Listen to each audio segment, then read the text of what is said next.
Let me start our conversation today with these lovely photos. I guess you do 5 out of 5, you know them, right? 5 out of 5? And these 5 are the top 5 social media influencers of 2025. And you know how much followers they command? 500 million minimum. The number 5 of them is 505 million to be exact. That's how much following that they have. To the point that they just name certain brands on their name and people frantically buy it. But let me ask you this. Can someone without a title or status still make a huge difference in someone's life? Today we're going to be seeing a quiet, influential man without a title, but his quiet faithful influence to a life of a cousin propelled to save an entire nation. Okay? So let me entitle our conversation today as Mordecai, a legacy of influence and courage. So I'm taking this entire passage from the book of Esther. So a godly influence doesn't necessarily, it's not limited to blood alone. It's created through intentional influence and courage in the life that is entrusted in you. That's how Mordecai is. And if there's one thing or one message that I would like you to take home today is this. God uses the ordinary for extraordinary purposes. Mordecai is not a king. He's not even a priest. He's not even a prophet. He's just a regular man, right? He's just a regular man. A cousin, right? Who stepped in to take care of an orphan girl named Esther. He doesn't have any public title at all. He's just has a private commitment to love, guide, and speak truth to her life. God took his regular or just ordinary influence, right, and position and make it to position and use it to position Esther to save an entire nation. You don't have to be someone important to have an eternal impact in anyone. You just have to be faithful with who God entrusted in front of you. And that's Mordecai. Because God uses the ordinary for extraordinary purpose. Amen? All right, let's move on. Let's take a look who Mordecai is. Mordecai is a Jew from the tribe of Benjamin. So who's the most popular among the tribe of Benjamin is the youngest among the 12 sons of Jacob. So the most popular offspring of Benjamin is King Saul. So matatandaan nyo na po, that's the Benjamites. Okay? So his family was carried into exile from Jerusalem. So later on, you would see 4 generations of his family. No, he will be mentioned. Actually, if you read the book of Esther later on, chapter 2, there are 4 mentions of 4 generations of his descendants that was exiled from Jerusalem. Ganun po katagal. And he raised, as I was saying a while ago, he raised an orphan cousin named Hadassah or Esther. Esther. This is what happened during the time of King Xerxes, okay, who ruled over 127 provinces stretching from India to Kush. Kush is now the modern-day Egypt, the southern of Egypt, which extends until Sudan. See how big that empire, the Persian Empire was very, very big at that point in time. So for full 180 days, he displayed the vast wealth of his kingdom and the splendor of his glory and his majesty. He asked his entire governors of the province, all the royalties of the provinces, to be in the palace and hosted the banquet for 180 days, 6 months. 6 months of feasting, right? And everything was all lavish. Everything was all just like wines and buffets. Everything just to demonstrate how lavish the kingdom is. Okay. Of course, he was to demonstrate, among those lavish things, is demonstrate his queen. Right? So he asked one of his eunuchs to ask Queen Vashti, right? And then deliver it to him so that the noble people can see how beautiful his queen is. But when the attendants delivered the king's command to Queen Vashti, he refused to come. Of course, the king would be what? Will be furious and burn with anger. And thus, itong mga kanyang mga nobles, his soul, sabi niya, hindi pwedeng ganyan. That the women are overpowering you. Command or make a decree, right? That to vanish Queen Vashti, so that the people can get an example that women cannot overpower men. And of course, the king listened. Yeah. So, let a search be made for beautiful young virgins for the king. And let that the young woman who pleases the king be the queen instead of Vashti. And this advice appealed to the king, and he followed it. So alam po ba ninyo, if you would read Esther later on when you go home, there's almost 12 months of preparation for the queen to be. Full with milk, makeups. That's how a queen was being chosen during the times.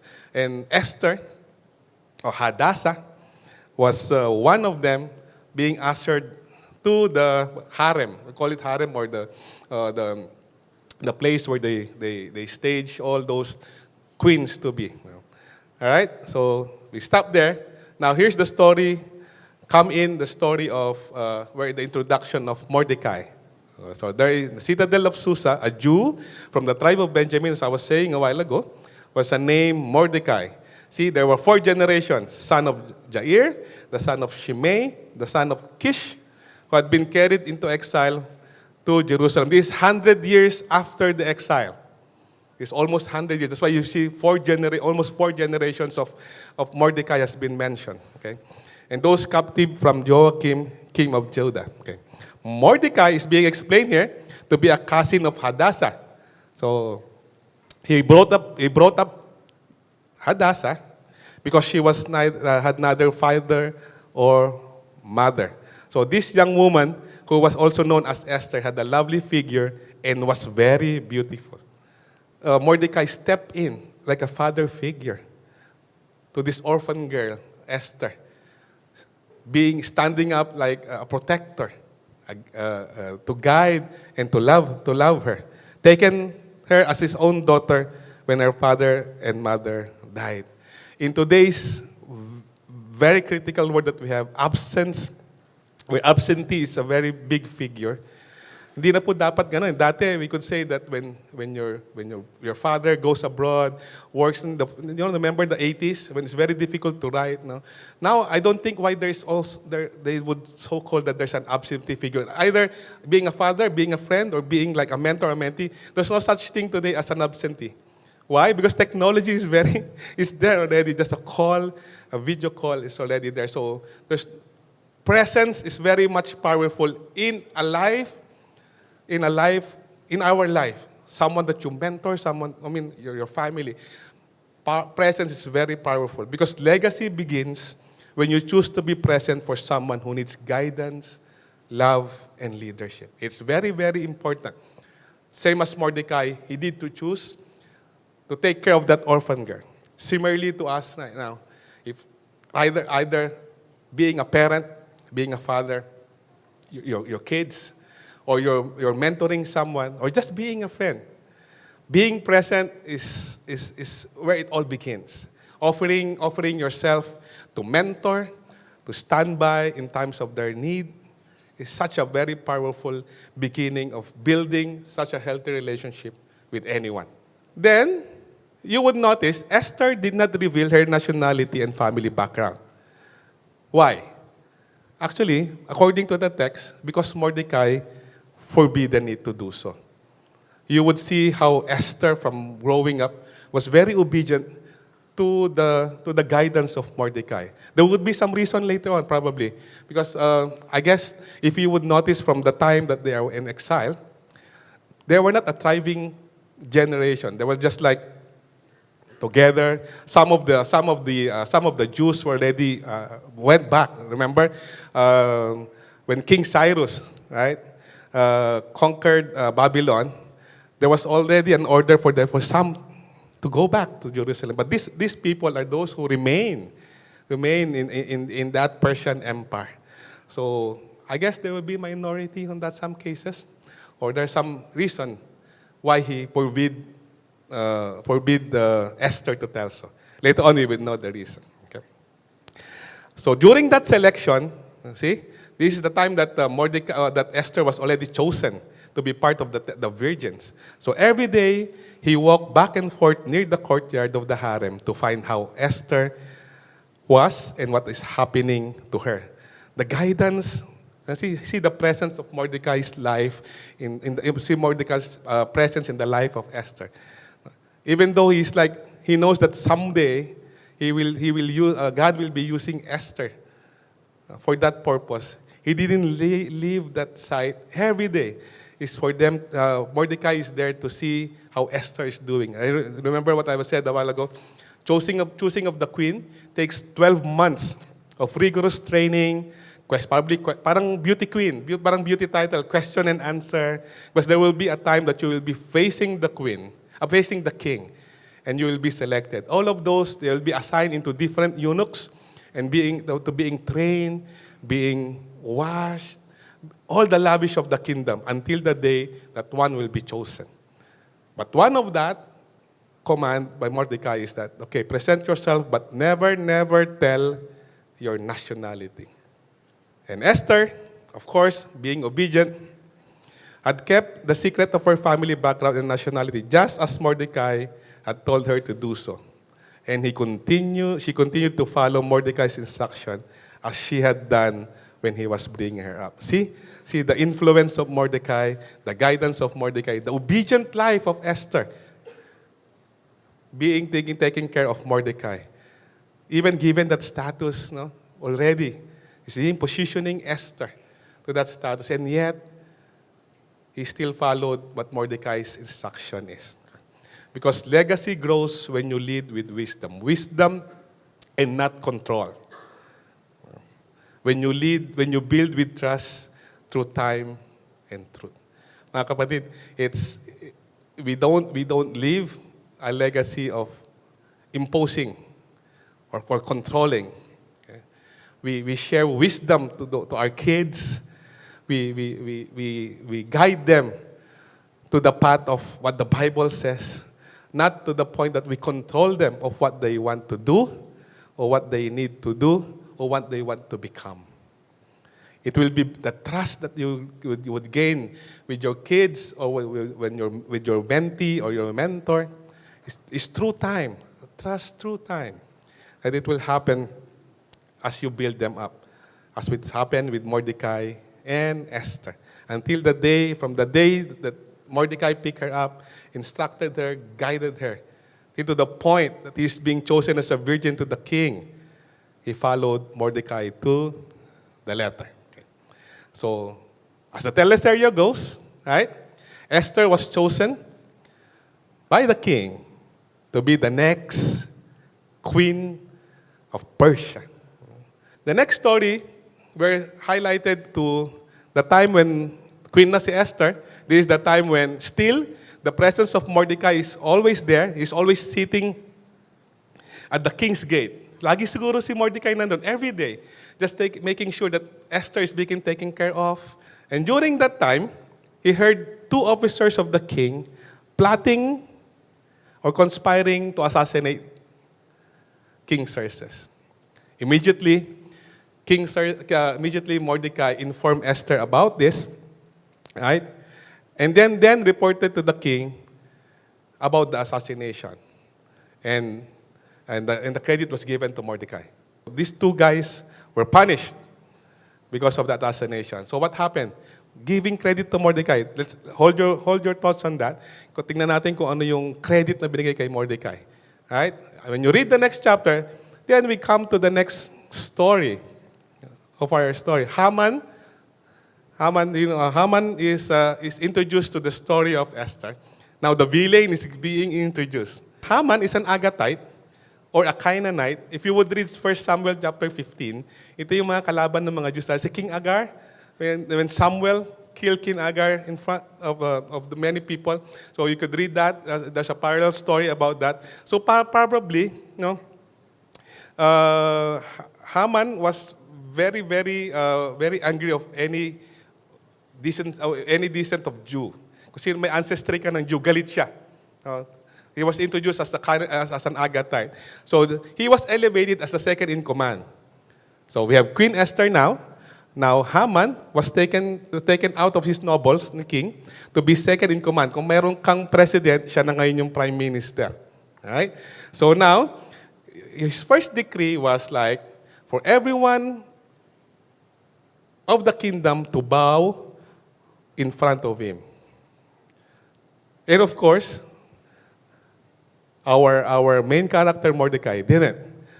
Probably, when I was reading and studying this book, probably, remember Daniel? These are the exiles of Babylon. Probably during their time, their fathers were saying, you know what, Daniel has this story. No, the king, they didn't bow down, and they were miraculously saved in the fire, and even in the lion's den. Probably Mordecai grew up to have all those stories, and he did. Bible was very silent about his faith because there's no God mentioned about in Esther, but you would see how his faithful service, probably is really like his faith is very strong. That how will I bow to you? Right? You're not my God. So Haman was very, very, very angry of Mordecai. And that furious anger was coupled with him knowing that Mordecai was a Jew. So remember, he was a Canaanite, Haman was a Canaanite, and Mordecai was a Jew. To the point na sabi niya, there was this one guy who is a Jew that doesn't listen to my decree. So sinumbong niya sa king. Sabi niya, I will give 10,000 talents to a decree to exonerate all these Jews from all your provinces. So the king was pleased. Sabi niya, okay, go on. Sabi niya, let you write that decree. And then let's try to roll a dice kung kailan yan mangyayari. Right. We call it the poor. So there was a festival of poor. So they were trying to throw a dice to identify when that decree would be executed. So it happened to be on the 13th year of Adar, 13th month of Adar. That will be exactly 12 months from the time that they created the decree. Okay? So meron pang 12 months na mangyayari. So in that banquet, they celebrated again just because of that decree. And of course, going on the next story introduces us to Mordecai knowing about that decree that all the Jews will be assassinated, executed. Okay?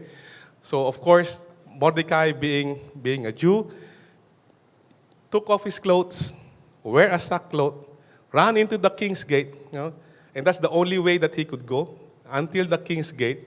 Dahil bawal na po yung hindi naka-royal robe inside the palace.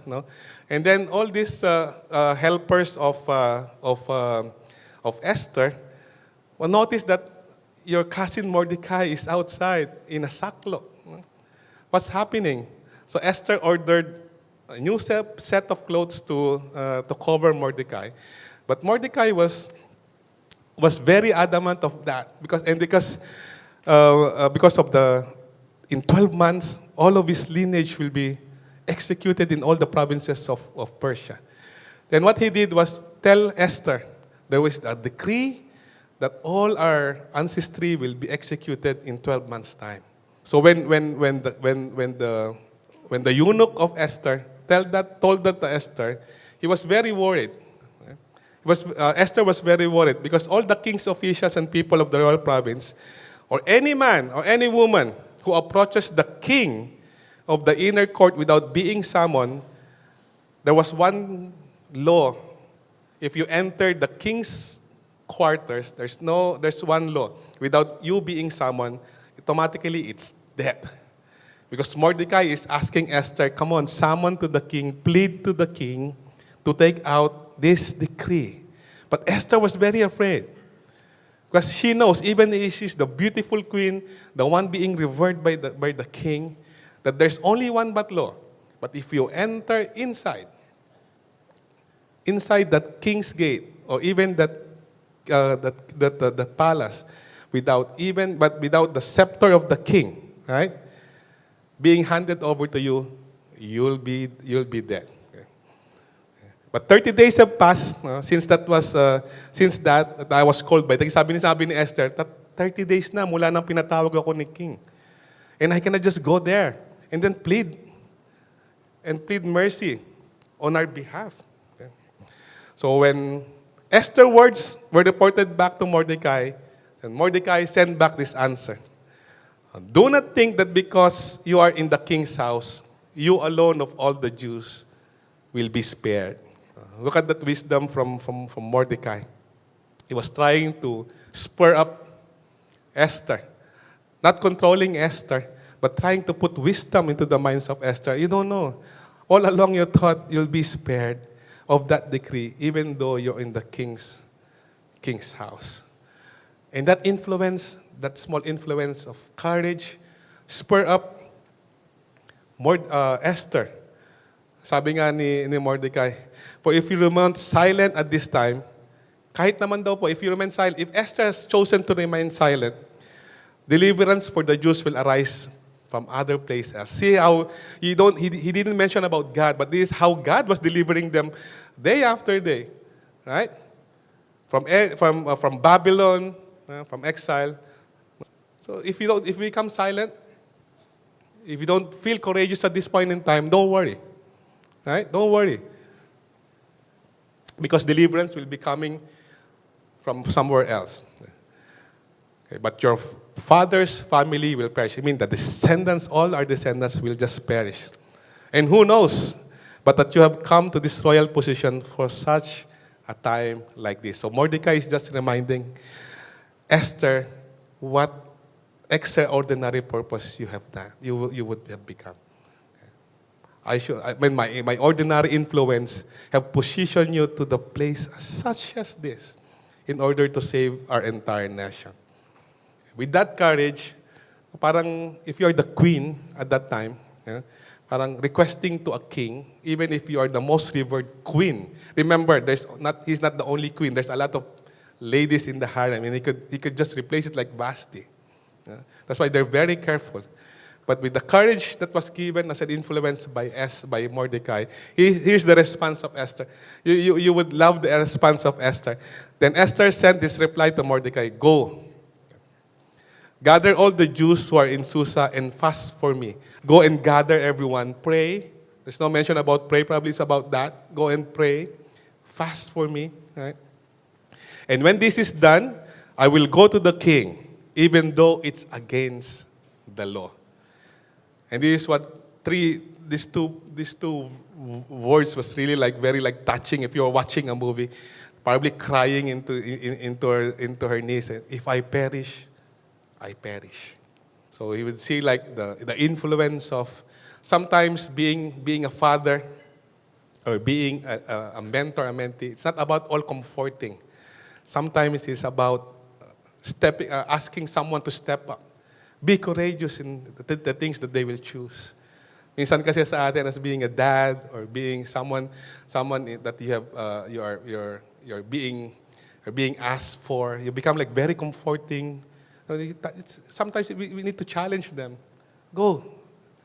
Be bold. Be courageous. Because legacy of courage means calling greatness out of others, even when it's uncomfortable. Even if the odds are not there. Even if it's really the odds are not in your favor. But sometimes being a mentee, being a father, asking your kids to step up and be bold of what you dream of, that's a legacy of courage that we'll entrust to them. Now we go to the next story. This is almost chapter 5 already. I'm just summarizing the story. if you would read chapter 5, he devised a plan, right? And when he was like walking, probably, walking in the gardens of the king, then the king noticed Esther. Who is that outside? Is that Esther? Come, my queen. Ask whatever you want, and almost even half of the kingdom will be yours. So should have been a good avenue already, right? Because the scepter of the king was already handed to her, meaning death is out of the picture, right?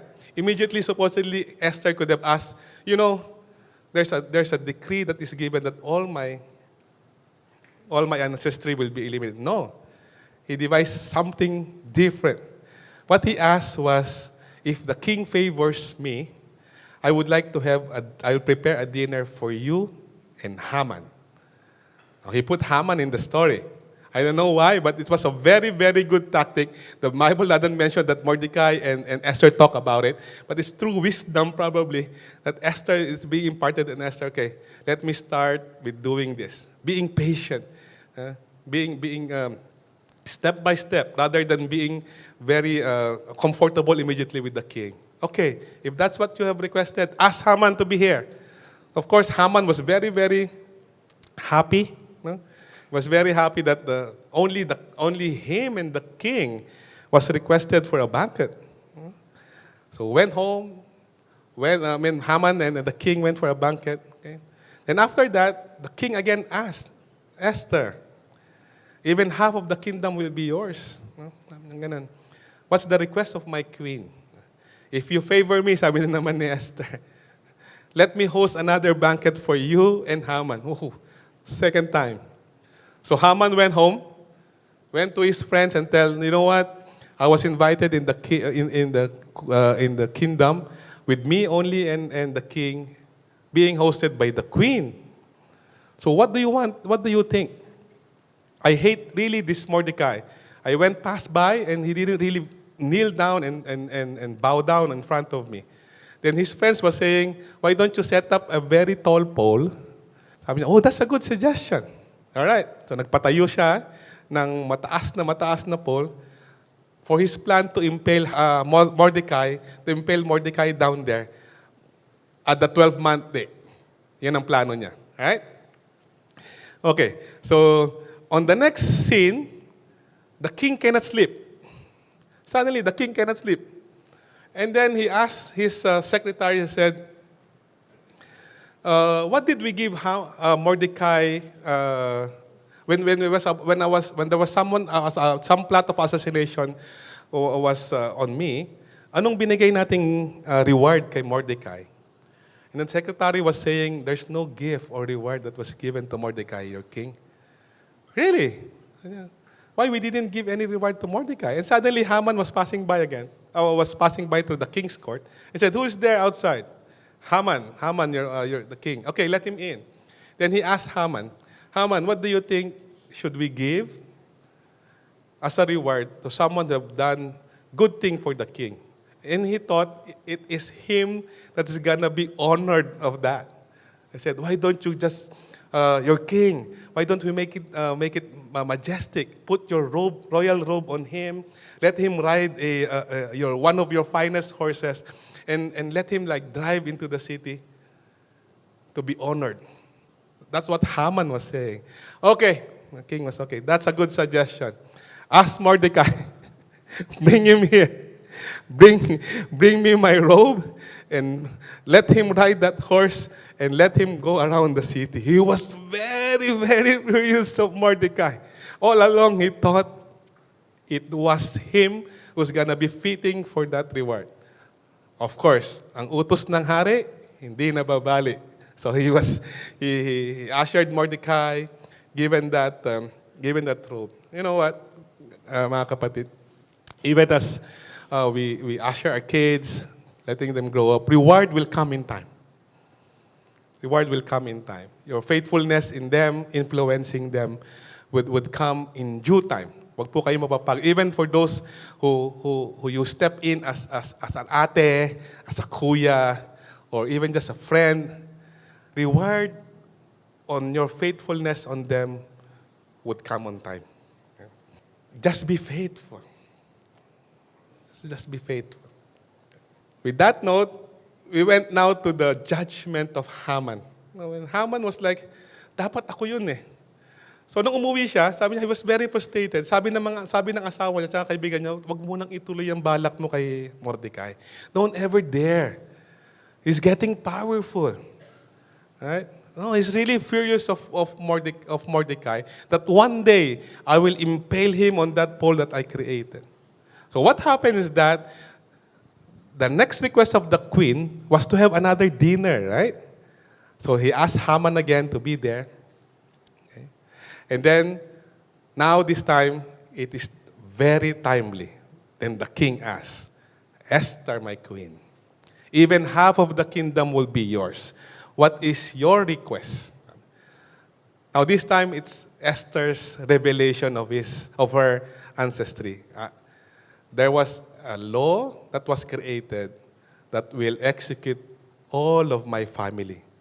What law is that? And he said, it is because of this guy, Haman.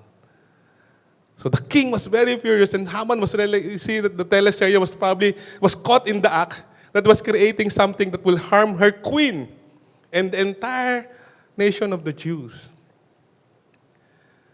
And then when the king was very furious, talagang teleserye, lumabas si king sa galit niya. He went out of the court. And then Haman was pleading with Esther. No? Remember the Joseph and the Potiphar story? Nahuli niya si Haman that was like, almost like, parang yayakapin si Esther. And then exactly, King Xerxes was going into the court.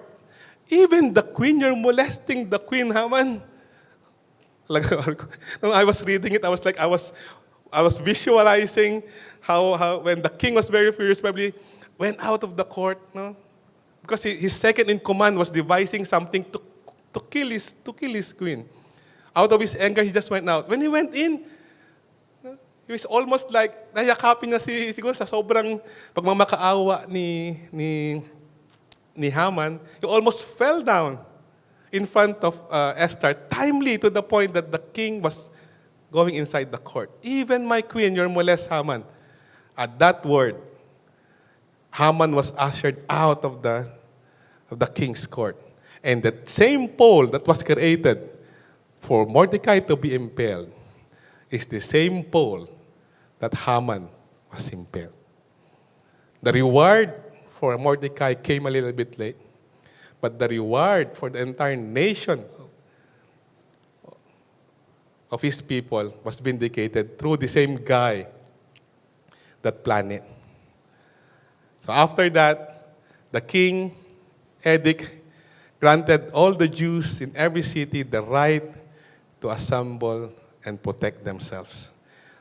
Not only to protect themselves, meaning not only to assemble, but to destroy any enemy at any given province that the king rules, no? That they need to protect themselves, right?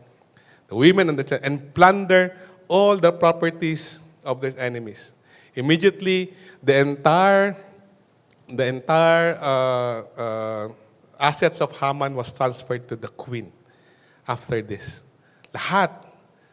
Ganun din po yung every Jew that is on every province was feared because of this decree.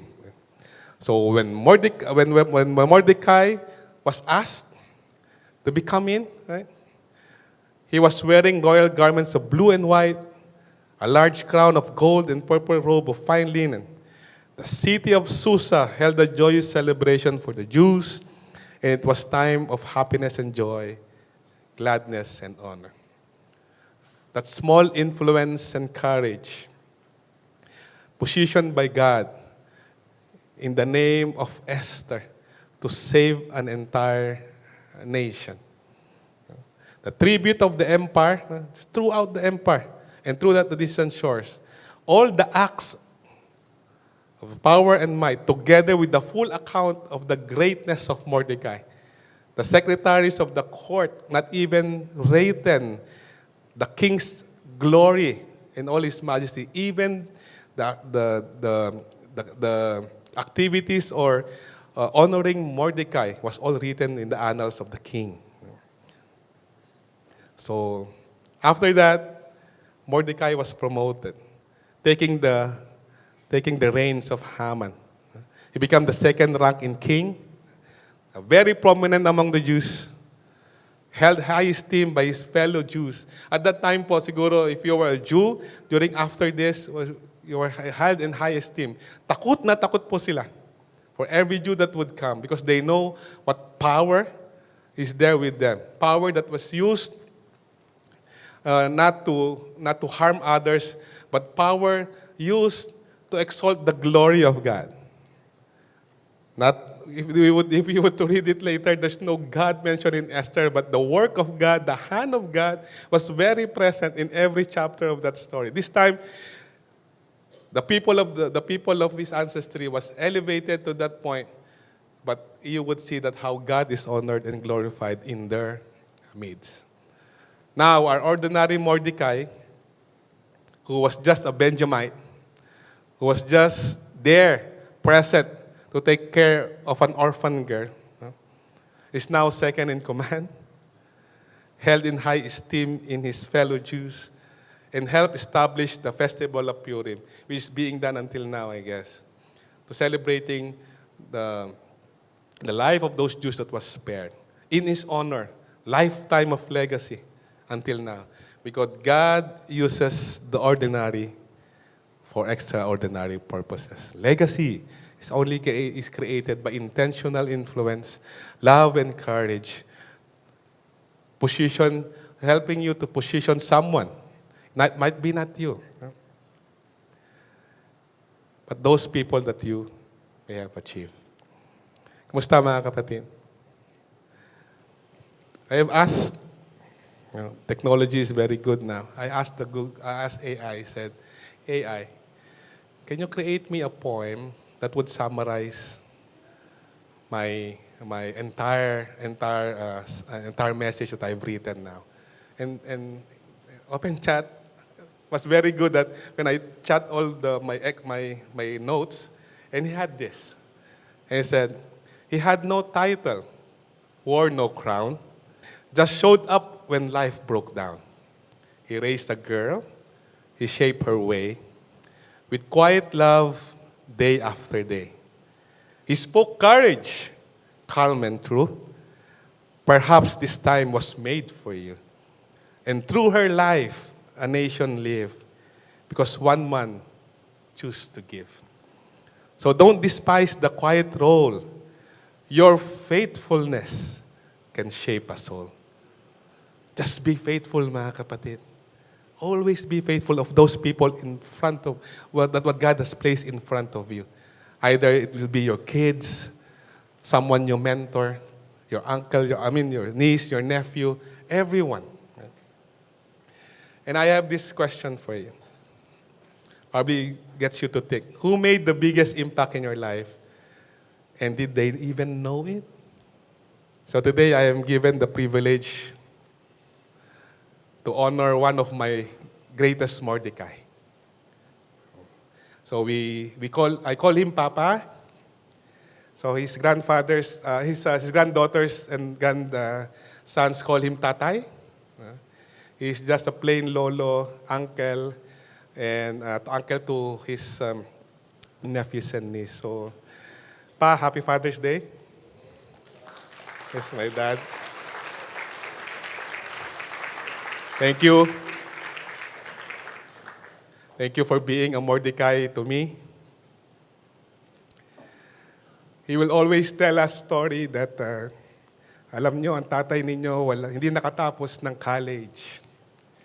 But because of his perseverance, his honesty, his truth, his faithfulness, brings him to greater heights of just an ordinary career. I was telling Pastor Butch kanina, when he went to Saudi, his skill was a plumber. But his boss will ask him to weld something because no one knows how to weld. But that is his expertise. He was trusted with full authority. There was one time, I was telling all these stories, pa, not to honor you, but to honor God because of your life. When he went back from Saudi after 13 years, or 12 years to be exact, There was one time he was just walking, going to the market, and his former boss who owns a ano po yan, yung parang yung gawaan ng bakal, doon po nagsimula si Papa. And he said, Romy, kamusta na? Where did you came from? Sabi niya, retired na, boss. Galing akong Saudi. O, halika. Punta ka doon sa isang warehouse ko. You take care of that warehouse. Wala nagbabantay doon. Go and take care of that warehouse. And see whatever scrap metals are there. Ask someone to take over there, and you command anyone down there, linisin niyo. Just by a plane, after 12 years, 10 years of not seeing each other. And I thought probably Papa has done something well during his tenure with his boss. And after the things in that warehouse was done, nilipat naman siya dun sa isang warehouse. Sabi ko, Pa, anong ginagawa mo dyan? Wala. Binabantayan ko lang yung gate. Sabi ko, bakit? Ang dami namang guard na. Ayaw nung boss ko eh. Sabi niya, mas mapagkakatiwalaan niya ako eh. He made this way na, sabi nga niya, if I have just the opportunity to complete my education, I could have done more to you and your sister. Pa, it's enough. So much enough. Even without that title, you have given us enough. Standing here in front of many, we're given so much education, Pa, that none of us can even repay. So the similar, yesterday he has seen how great God is in the life of his grandson. Commissioning as an officer yesterday in the Singapore Army. So sabi niya, kahit man lang bago ako mamatay, at least nakita ko yung mga apo ko having this honor. Enough for me. That's his legacy. Similarly, we'll be entrusted